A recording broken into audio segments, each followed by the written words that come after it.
Hello, welcome to The New Sound.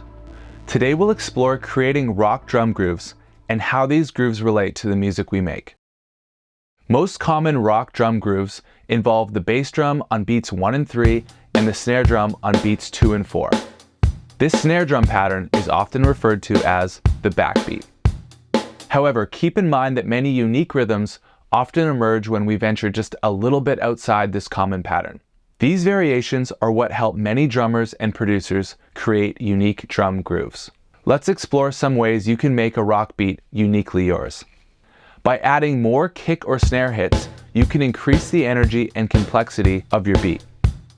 This is called an additive approach. It might seem counterintuitive, but sometimes removing certain hits from a beat can be just as effective in creating a unique groove as adding them. This approach is called a subtractive approach.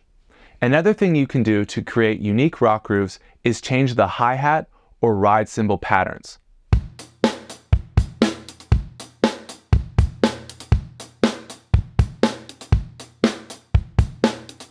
Thanks for watching. Keep creating, and I'll see you in the next video.